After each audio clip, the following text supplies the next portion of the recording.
Hello, everyone. Welcome to In frame. Frame. We got here. We got to. My name is Dixon Edwajay. I'm Nqobile Lombo. And I'm Sharon Tashiro. Welcome, everyone, to In Frame. Welcome to the Stories We Build, episode 2. And today, we're going to have a conversation, very nice conversation with Nqobile about who she is, about the stories she built, about how really her life in this crazy world of architecture is. So I wanted to kind of start off by asking, how is your week like? The typical week. Typical week, yeah. Oh my goodness. The way in which it is, it's quite intense. Hi, everyone. Hello. It is quite intense. It depends on different factors. So I start my week on a Sunday evening where I look at the emails I've received from any of the hats that I wear, which I'll get into. And I probably do a very, very generic spreadsheet of which meetings are important, where I need to be, just to align myself, because I work at the Department of Infrastructure Development as a project architect and project manager. I have my own business, and then I also lecture at WITS. Oh, wow. Which is quite intense. That is quite intense, yeah. And it depends. So, for instance, some of my sites, which my main job is a lot of site work, and it's a lot of traveling. So it depends. On a Monday, I do some admin. In the afternoon, I will go to a site. My sites usually start about 1 or 2. Tuesday, it's full-on site work most of the time. Wednesday, I spend the whole day at Wits University, and whether I like it or not, even if I start at 1 o'clock, it basically means my day ends at 11. So I'm at Wits every Wednesday. Thursday, I concentrate on some of my work because I have the opportunity to do that. Because at Department of Infrastructure Development, we work from home. There's a lot of time that I have to kind of do my own things. I am allowed to do it. So Thursday, I'll spend maybe some time on a project that I'm working on, do some design work or any admin related to Umhlaba, which is my company. Friday, I take it quite easy. I probably catch up on emails if I need to. I don't do any side meetings on Friday. I don't enjoy that. I'm pretty relaxed on a Friday. It's a relaxing day compared to what's been happening the whole week. So that's a typical week. But it changes because the nature of my work, specifically with the department work, is quite political.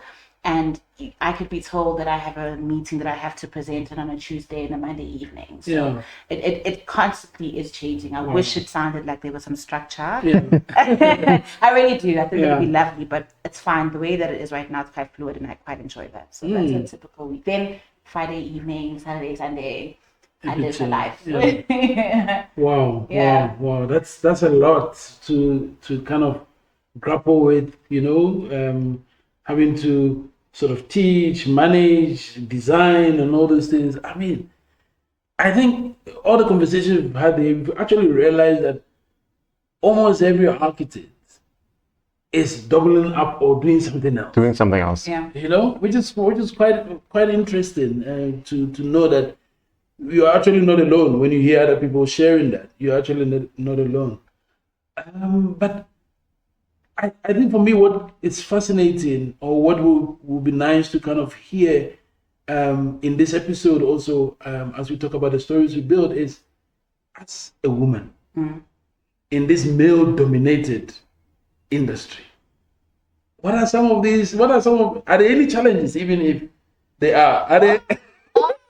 Where do we start? We can have the whole podcast about this. Okay, so let me tell you about my upbringing when it comes to the females in my home. So my grandmother was a domestic worker, and she had her own bakery, to put it in a very sophisticated manner. So she would work full time at her home, and then she would bake and sell, and even do washing at some points for the local workers around in the area. And I think in that sense, I've always been exposed to women who continuously do more things than one. It's just a natural thing. And I think maybe from hers, it came from a sense of needing to provide for her kids, because that's how she took her kids all to high school and varsity. But then for me, it became learned behavior, in the sense that if I want to explore this one part of myself, there are different ways in which I can do it, and nothing is really limiting me. I can take agency and autonomy over my own career, essentially. That was the main reason as to why perhaps I started to explore these different avenues comfortably. I think that sounds like how your own business like came to be, because you have like this DNA of doing multiple things from your gran and possibly other people, other women in your family. Of you're not going to be stuck to one thing essentially. So is that how your business like truly came to be? Like you can speak further on like how your own personal business outside of the teaching and working with government, how that came to be. Yeah. So Umhlaba definitely developed from that, but also from a sense of allowing people to have autonomy over my career.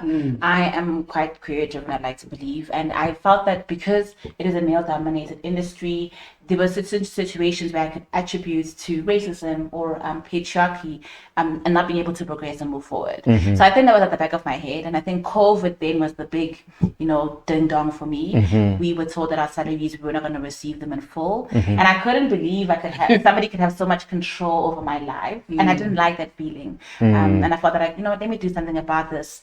Let me start, this small company that I don't even know how to do a business plan, but I know how to design. And I would, it started off from conversations. I had friends who maybe wanted to do a little renovation or a little interior work, and I was willing to do anything at that time because I just didn't want. I don't like the feeling of having someone having control over my way forward. And you can submit to that kind of system, but I hadn't seen it in any type of reward. I hadn't seen the reward of submission in terms of career. Any female in any corporate space I was in, so I panicked perhaps in a sense. And I thought, oh, okay, let me do my own thing for now. Yeah, that was the reason. I would like to, because we're talking about the stories we build, and when you mentioned the name of your company, which is Umhlaba. It felt like there's a story behind it. Yes. You wanted to share it? Oh yes, definitely. Umhlaba is the soil. In my master's thesis, I really had an I think architecture is political. Yeah. And you can't separate the two because we built on land. And within our country, I felt that we hadn't really explored that. We just look at the context, but we don't look at the soil. We don't look at the history of the soil. Who died on the soil? Who lived on the soil? And then in Zulu culture, when you're born, your imbeleko or your umbilical cord is buried in the soil that you are born from. And I felt that was what I wanted when I design, or when the company designs. I really want us to be very aware that there's a history here, and we must respect that history, and we must honor it, and we must build respectfully. And that was the main history behind Umhlaba. I really love the name. As you mentioned the name, I was like, oh, okay, that's cool. I would like to know more about it. And I think it's nice that sometimes when you hear the formation of something, that is something really powerful behind it, which I think is really cool to hear. As a man in South Africa, a foreign national in South Africa, working as an architect, I have my own challenges that I face. However, even the idea of authority sometimes is questioned, depending on the client you have, depending on the contractors you have, the engineers you have, the race of those sort of components of people that we work together, or the team we work together. I wonder, what do you go through with regards to your authority?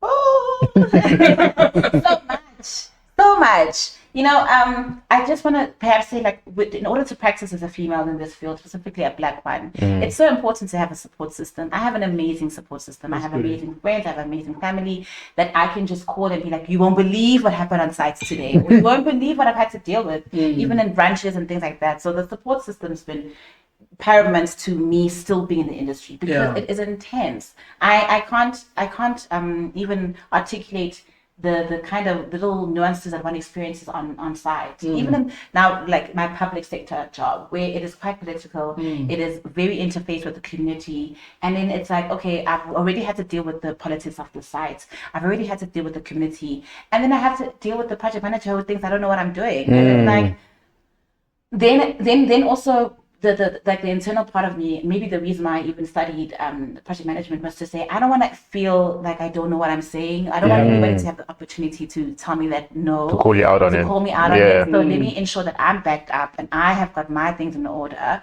so that I'm more confident, I'm more aligned, and I actually know like I can move on site comfortably.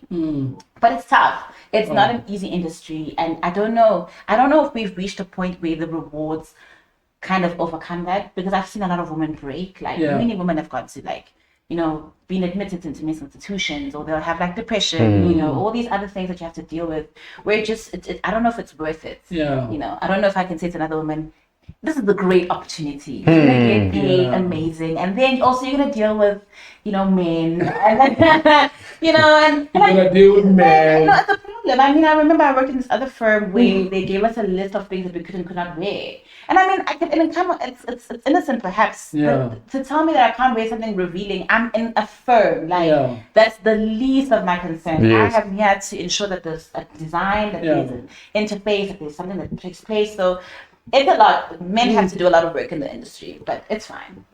You'll figure it out. Yeah, I think also like with the whole like list of things to wear and stuff, like there is a level of control that even in our industry it's being like imposed on women in general. Yeah. And not just men, because like even like with we've had discussion about like your hair and like facial whatever.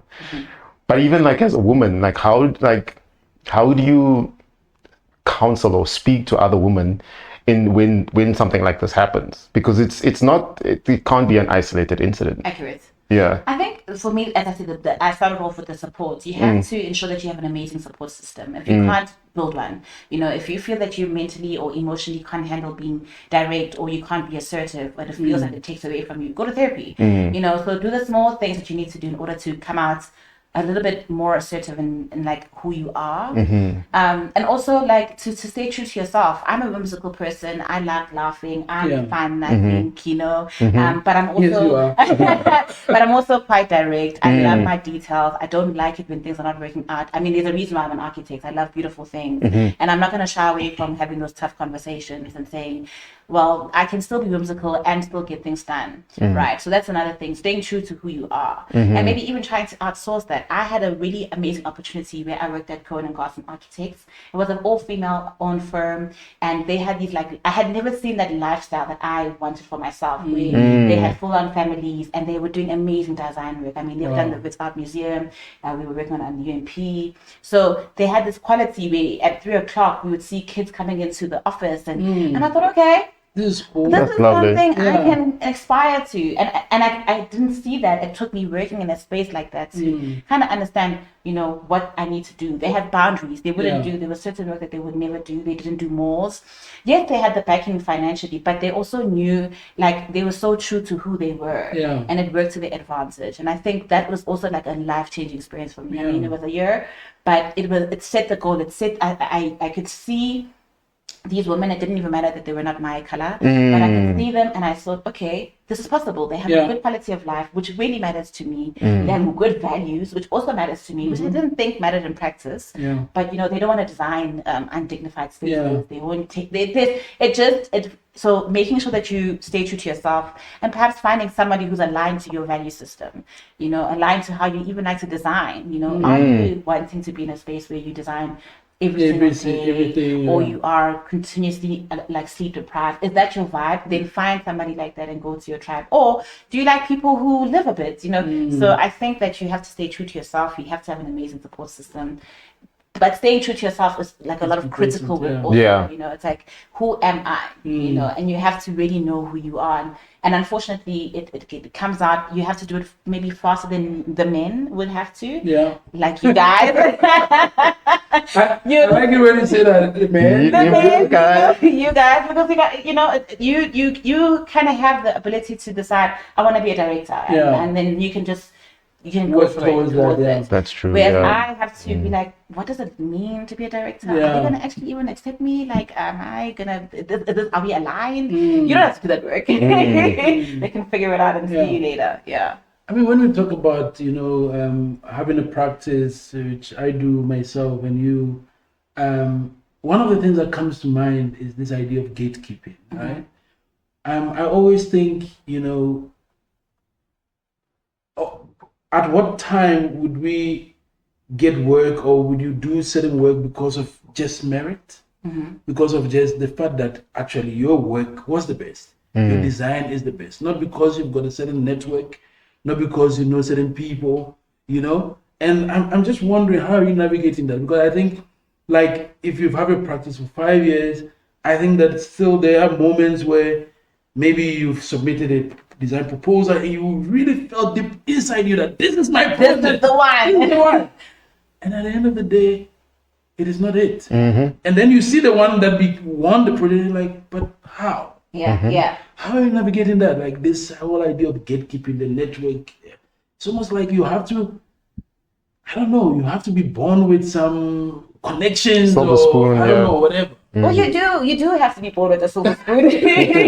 You do. That's the nature of our industry. It's not like we have the opportunity to market. It's only now on Instagram where we've actually taken control of ourselves and said we're going to market ourselves. But I mean, you can't say, even in like, you can't put a practice board and say best practice in South Africa. No. We don't have, that's actual thing that you can't do. Like it's against our code of conduct. So we don't have, there's an elitism to the practice or to the field that we can't, it's there. Even the idea of doing competitions, I think it's a bizarre thing. I mean, it's lovely, but the fact that you would say people must spend 2 months developing something and not getting any money for it. I mean, now maybe they are a bit better where they'll pay you for it. But the concept itself is just so not practical, Not sustainable to any South African, you know. So those are the barriers that you exist in. Now it's up to you. Are you going to adhere to that, or are you going to do your own thing? And that's just that. Like for me, I've had to tell myself I'm not going to really enter any competitions. I don't have the capital for it. I don't have the network right now.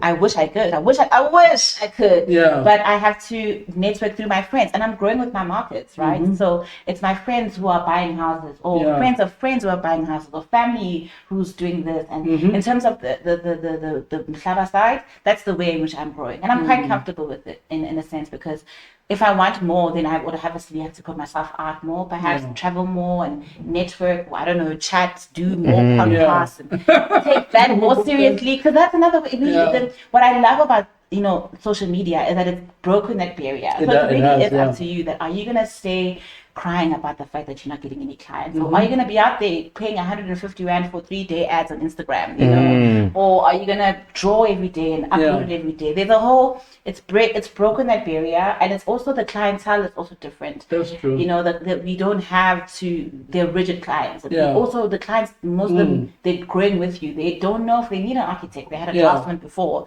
Now you have to prove to them that actually you need an architect. The draftsman, nonsense job. Don't kill us. No, I'm saying that, like, it's a world that you have to be honest about yourself.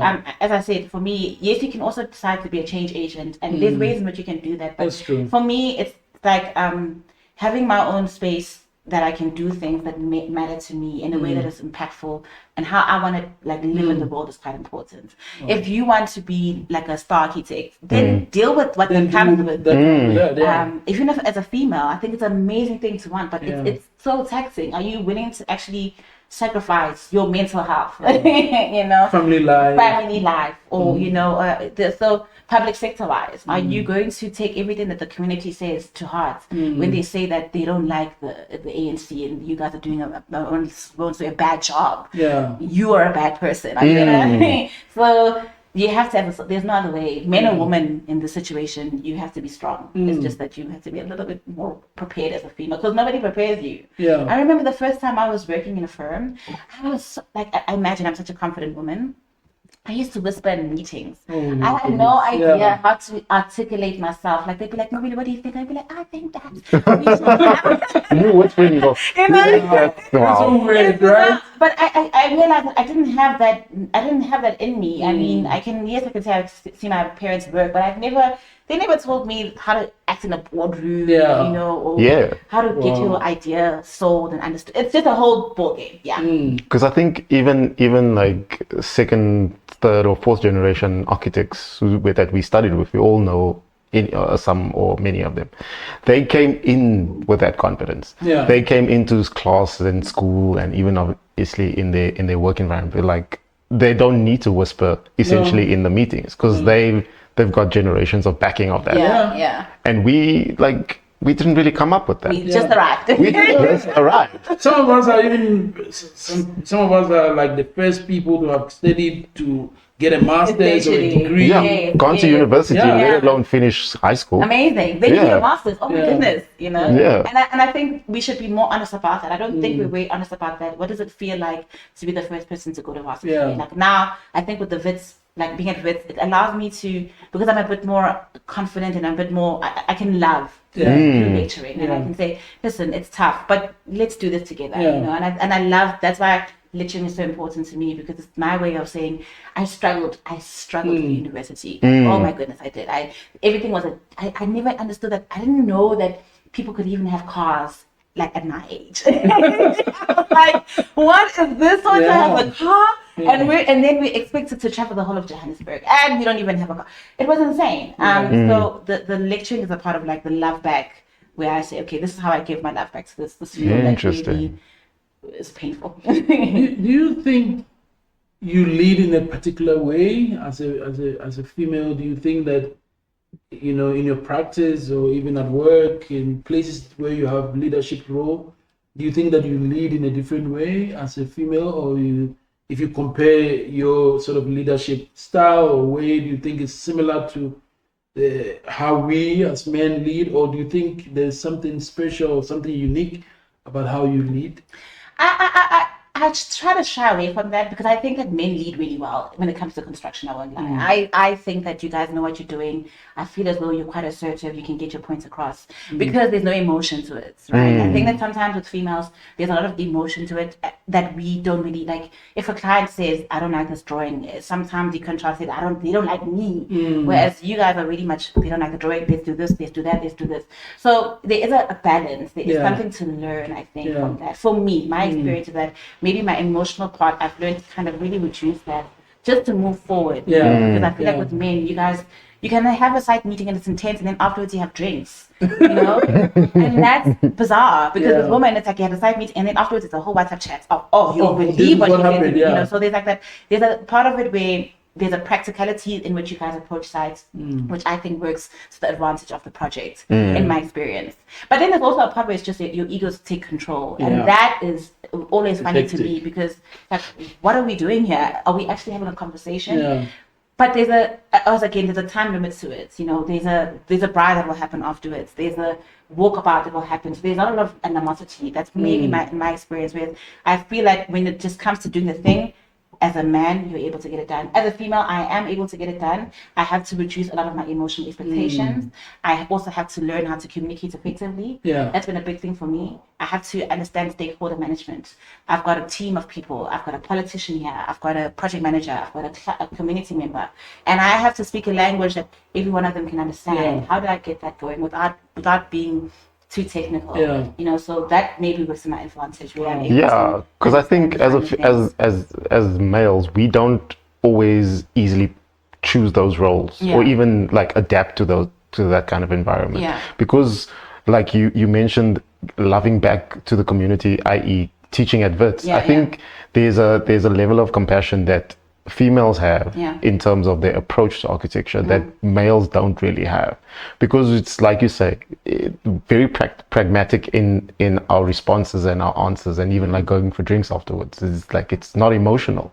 Yet as a female, do you think that there is how can I say, there's a better understanding of human beings within that realm? Because especially in a situation like you just explained, of like a politician, community member, is it better to be a female? This is a very tricky question. Is it better to be a female? Is it better to be a female? Yes and no. Okay. Yes, in that you can relate to those people, or you can read the emotional integrity or the emotional response or intelligence of a space, but you have to have limits. You know, like as I said, if you're too much of someone who's quite empathetic, right? You start to engage a lot with the community, and that's not gonna help you because you actually have a project to finish, right? And then if you engage too much with the project manager, he doesn't care what's going on with the team. He wants to. In that sense, yes, it's your advantage to be emotionally intelligent, but there has to be a balance. I think that's the one thing. And also being whimsical works. You know, sometimes it's not that serious. You know, and I can come in, I can be like, oh well, guys, well that sucks. You know, and we keep it moving. You know? So there's a part of it where being within my femininity, I've realized that by being myself, I'm able to get things moving in a way that's not alarming or invasive. Because I don't want to have what I'm trying to avoid in a fight is I don't want to have your emotional baggage. I don't want to deal with a fight. I want to deal with the work. You know, and that's that. So it's a fine line. I think with an advantage on side. I don't know about other things. You know, maybe everybody has an advantage. But in this situation, site-wise, yes. Leadership-wise, there are a lot of pluses. With the balance, but to what there's always a cost. Maybe that's what I'm trying to get to. There's a cost to this. Definitely. You have to be able to balance it out. Is it worth it? You know, me coming to the site meeting, me acting in this type of manner, I'm not going to get the result that I want. Because if I'm not going to get the result, I'm not going to be whimsical. I am going to come in with a straight face and say, I want this, I want this, I want this. Do it, give it to me by Friday. And then, you know, so I don't know. you know, when we spoke about when we started this series of the stories we build, and in the first episode with Daniel, we spoke about some of the almost interesting topics and the themes we talk about when we are at school. When we talk about these things of identity and, you know, the narrative of the soil and all those things, I'm thinking, in your own practice, is there any sort of project? You don't have to maybe perhaps mention the project or the client or whatever, but is there a project that we really felt that here we were able to tell the story, or we were able to build a story? You know, we were able to establish something that regardless of all its challenges or whatever, all its budget and everything, but we were able to tell the story? Or do we say that these stories and these things that we talk about we only leave them in the educational, you know, this concept and these beautiful things, we only leave them in the academy, and then when we come here, it's more time break, you know, like... I don't know. I think that's important. I think that what we teach is important. Critical thinking is important. Learning how to hone your craft. The identity is important because, like, on a practical level, some of the clients you deal with, when a client doesn't know who they are, it's very hard to design for them. And I found that very challenging. So I think the way in which we're taught, it's a very socialist way, and it has its pros and cons. But there's something lovely that happens when you're done with your master's, where you really know how to approach a thought that you have and how to perhaps expand on it. And then in a practical manner, research is what informs how we live, right? So, like, I'll look at like an open plan office. Years ago, that didn't exist, and there's all this research that was done in schools about how people interact in these spaces. I think maybe people will go back to having normal offices, but like there's a special part that academia plays in how we live, and I think it's an important thing that we do.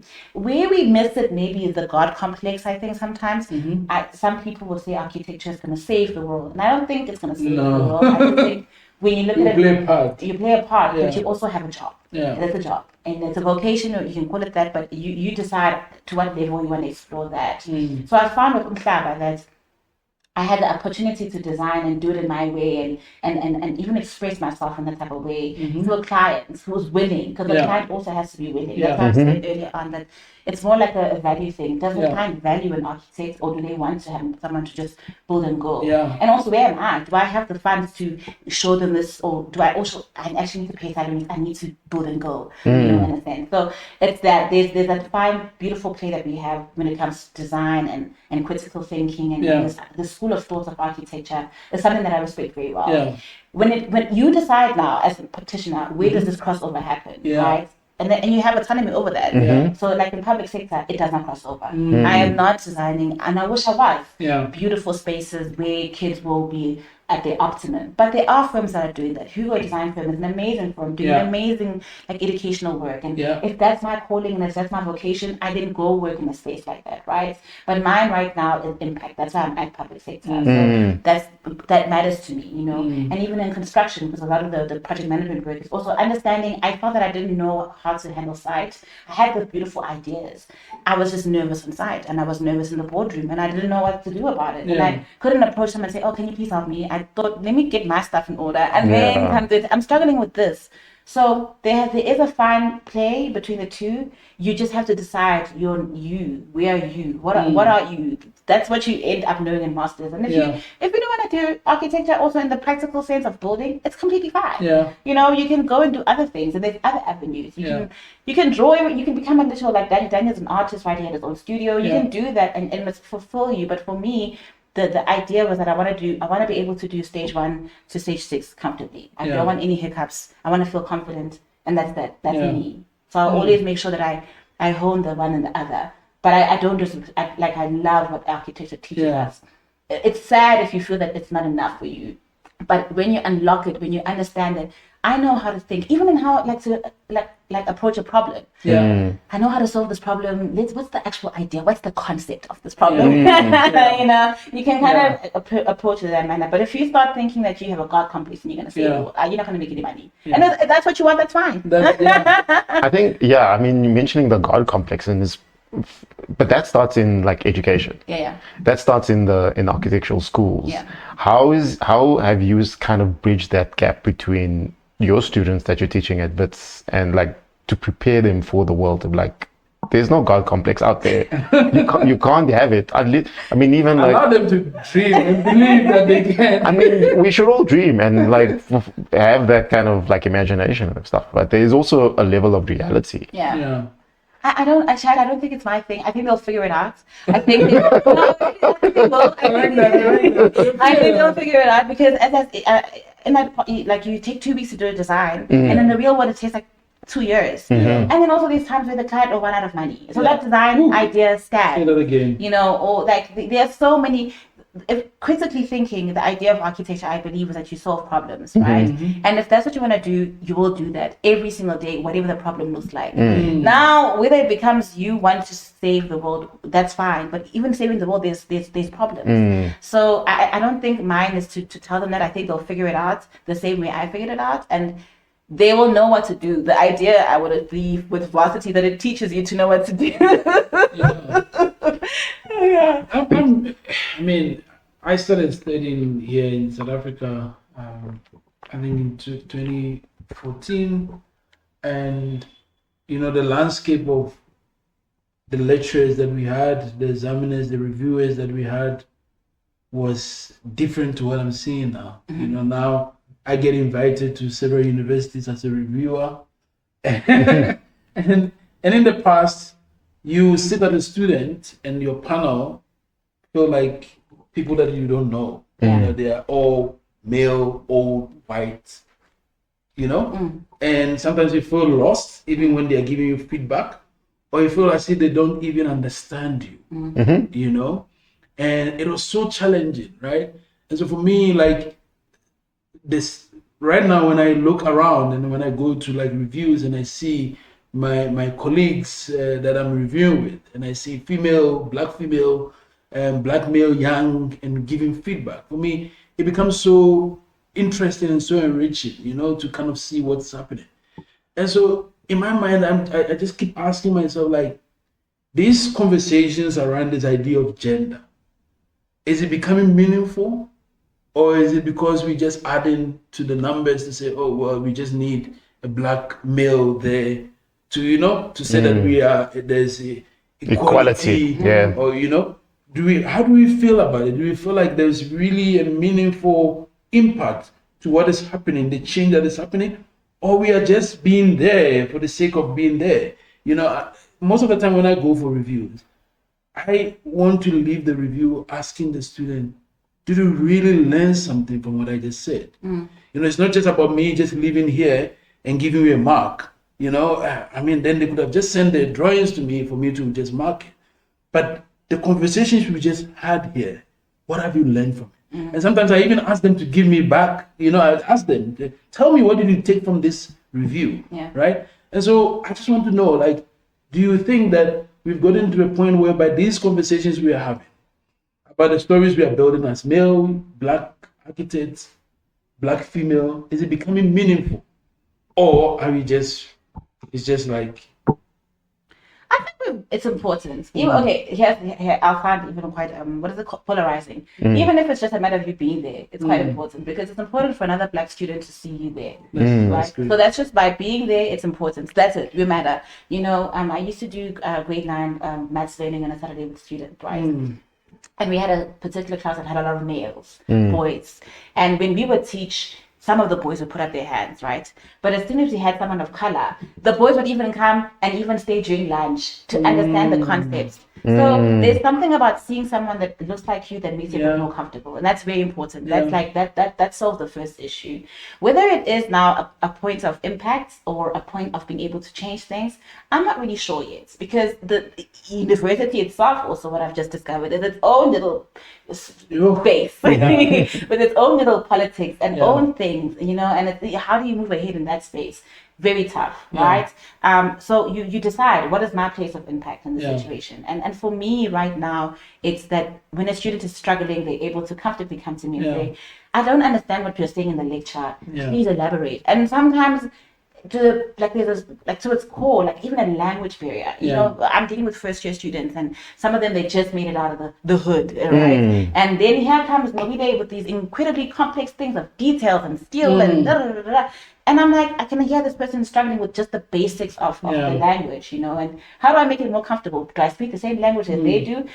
So I never had that opportunity when we were in varsity. I never had that opportunity of saying, well, maybe if I speak to this person in Zulu, they'll understand me. There was nothing like that. There was nothing like that. No. So by virtue of us being there, a student who looks like you can feel a bit more safe. Okay, let me approach chat, even like a small conversation that says, when a student asks me, where do you come from? That's the time for me to be like, this is where I come from, this is how I've grown up, and it's relatable. I did not have that in. I think we are definitely making an impact. I mean, when you start to share, as you're sharing, and it's kind of answering some of the things that I have in my mind, that we might not see the impact. We might not see it, but it's happening. It's happening. It's really happening. I took my daughter to my son and my daughter play piano, and I took them. Then they've been going, and then this time, normally when I drop them, I sit in the car, and those are my me moments, and I'm in the car, and they are inside there, and my daughter came out so excited. She was so excited, and I was like, maybe they taught her a song or something, and she said to me, Daddy, do you know what happened today? I said, no, I've got a new teacher. I said, okay, that's nice. She's of my color. Wow. That's beautiful. It was beautiful. Yeah. Wow. It was beautiful. She said, my new teacher has my same color of my skin. It's so nice, Daddy. Yeah. That's it. Like it was so emotional. Yeah. Because like I'm getting emotional. Yeah. For some reason, like all my emotional. kids are doing this, like they're doing swimming, and piano, and all those things. And in that space, they hardly see people of their color, right? And so now my daughter comes and she's so excited. Now she's looking forward to go every time. Yeah. Because she's like, I want to go. And in that moment, I realized, as you mentioned, this idea of presence, I just realized how important it is, right? Yeah. For that child to know. I remember even sitting it's so crazy to see how this young child, she's 6, she's only turning 7 in August, right? And she says she loves music. That's why she's playing piano and all those things. And I put songs in. She'll be listening to the song. She's trying to sing along. And then I think I put Whitney Houston at the point. She was listening. And then she could pick up the voice. And she said, Daddy, this one is of our color. Wow. That's beautiful. And then she's like, I think this is my favorite musician now. Beautiful. I want to sing like this person, right? For me, I think like when we get to know that I can also do it. I think that's what it does. One of my Dr. Finzi Saidi and Jabu were people that I look up to. When I was studying, regardless of the challenges we were going through, I look up to them. And I remember also like Afua coming, in to teach us about representation, to teach us about certain things. And at the time, I think she was doing either a master's or something. But Jabu invited her to come and give us some lectures. And then I could connect. I was like, that's a female. She's here. She's coming to teach, us. And I'm like, wow, okay. This thing is not too far. Yes. I can actually become a lecturer as well. I can become this. So I kind of really understand what you're saying, that even though we might question this idea of the impact, but it's happening. Exactly. And even in the lecturing part, like sustainability, when you're teaching sustainability to people of color, that's our life. Recycling is what we've been doing. We just didn't know the term for it, right? Yeah. Even the material that you use. So then I'm able to say, guys, like your granny's house back at home, you saw it has thatch. All right? This is all that we're doing. So what have you noticed? Because sometimes architecture is a way of separating people. It really does. And it's like, and you think that you don't have a lived experience of this amazing architecture, whereas you really have by being at home, by being in this landscape that you've been exposed to, you are a product of this thing that you're learning. So that's where I'm at right now. In terms of impact, we'll see, maybe, but you also have to do a PhD and all of that beautiful thing and become a senior lecturer, which is lovely, but that's not my place of impact right now, and I'm fine with that. Yeah, I think there's a beauty in realizing that everybody comes from architecture, essentially, whether it's passive or direct, And we mentioned earlier about kids coming in, first, second, third generation architects and stuff like that. And what you mentioned now is like, even the kids that are just stepping into this realm, and that's something that I struggled with, is like, you realize that your own architectural history and your own background matters. Yeah. It really matters, because whether it was perfect, which no architecture is perfect, you still like thatch roofs, like the clay brick, and like you've been exposed, and it's all meaningful. So like, that is such a beautiful thing. And even like presence, the fact that we all have history within this, there's a through line, there's a thread that we can all follow. And I think it's such a great, how can I say, it's a gateway for all of us. It's a gateway for all of us. No, this is really beautiful. I think that for me, I think this idea of us, being able to either impart in a way that we either see it or we don't even notice it, I think it's really, really powerful. It's really strong for us to, know that what we're doing, as much as it might not be noticed or whatever, but the young ones are seeing it. They are seeing it, it's closing the gap. Slowly. This is years and years of design that people have designed to kind of make us feel the way we feel in spaces. And so it will definitely take time for us to close the gap. And that's why for us this conversation is important. This idea of having this conversation on the podcast and talking about us and talking about what really does it mean to be an architect, what is the future hold for us, becomes very important. What stories are we building? I think some of the stories we are building are not just as you talk about the different hats that you wear. One of the stories that you are building is the story that the young Black female architect can become whatever they want to be. Anything. Can become anything. Yeah. That is a story you are building. You are building that story, even though it's not like a construction sort of building, but we are building it in there, right? We are building it slowly in our conversations, in classrooms, on site. We are building these stories, and I think it's really, really powerful for us to sort of notice that. Lovely, that's beautiful. I know this is great. We are, because they matter.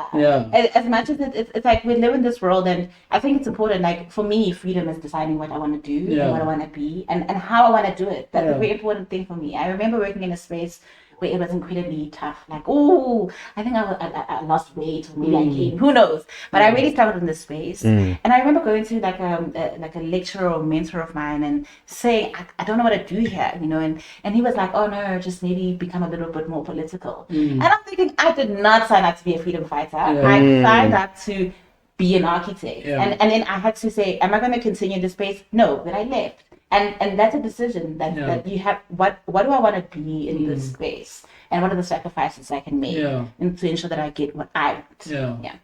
This is beautiful. I'm really enjoying this conversation. I wish we had more time. One of the things that I just want to kind of just throw it out there is that, and I think it's also like the ways we build. I think that sometimes we building in silos as Black architects and designers, and I think that maybe perhaps how do we look in building together?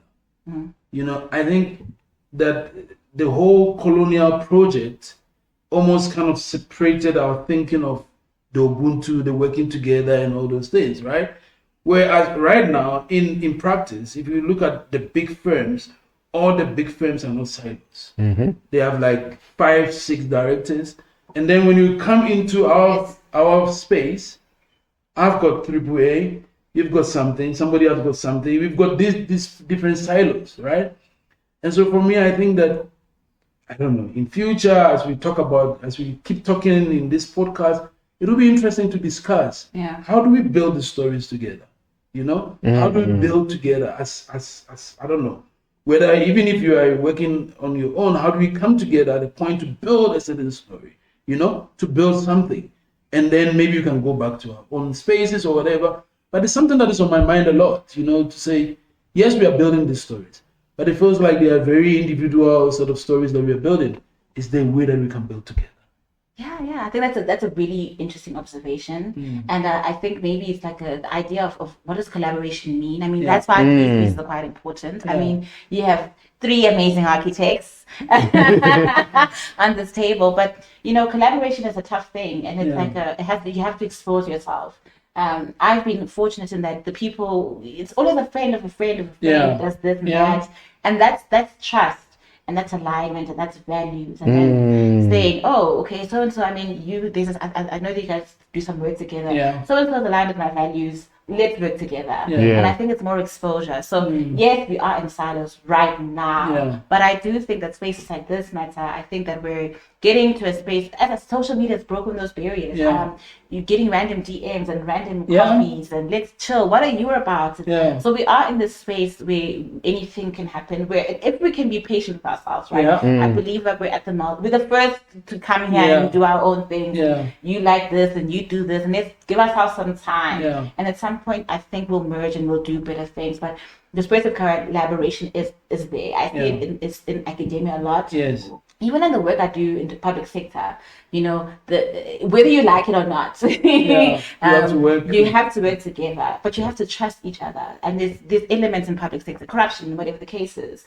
But once we sift that out, I think we will start to work more less in silos and more in collaboration. But I think it will take time. And we must just be, I think the willingness needs to be there as well. The willingness needs to be there. And it's something that we can learn from other firms, other communities, other practitioners in the different fields that we can do it. We definitely can do it. Even strategy. What is the strategy? I mean, we don't have that type of conversations. I'm not asking you, like, what's your strategy? What are you doing? How are you doing the work you are doing? You know, who are you collaborating with? Who's funding this project? Who's ensuring that you are, like, who's your back? Like, those basic conversations are very important because that is how you align. We had a situation where I was working at a firm where they collaborated with an engineering firm, and that's how they got a lot of their work because they were a black majority firm, and they would tender through them to get the work. You could discuss the ethics of that, but that's the collaboration, that's the strategic manner in which they were moving, and it was working in their favor. So that we're not having those type of conversations, but I think we will. I mean, I think so. We're having it here. You know, the idea behind the stories we build, I think, is evolving, and I think the idea is going to grow because I think each person's story, one way or the other, is connected to the other. And I think that, as you mentioned, that the collaborations will happen. We just have to build the trust, you know, and we have to share our stories of what are we doing, how are we doing it, and together I think we can build something great. I think that we've been having conversations with like international sort of companies to do something together with Base Beacon. And some of the things that we you know, when we talk to them is that, like, this is a continent with the youngest population. Yeah. Mm-hmm. And it's a continent with a great creative mind Yeah. and rich narrative. The stories are here, the workforce is here, the energy is here, the young minds are here. And so for me, I'm very hopeful. I'm very, very hopeful that as we continue to have this conversation, as we are building our individual stories, we'll build together. Amen. And which is really, really exciting. Are there any final words as we bring this beautiful episode to an end? Final word? I really don't want to end it. Well, thank you for having me. And just to add on to that, I think also defining the way in which we do our things is also quite important. Yeah. We have the ability to, we're not going to make the networks at goals. You know? We're not going to make them in these spaces. We're going to make them in the in-between spaces, Yeah. the ones that we exist in comfortably. And that's quite important. So just being true to that. As I said, I think being true to the process is the narrative will develop in a way that's organic, in a way that's safe. So that's that. Thank you for having me. That's all. Thank you for coming. Thank you. It was great. That's amazing. Thank you, everyone, and we will see you next time in Frame. She got it. I was ready. You were ready.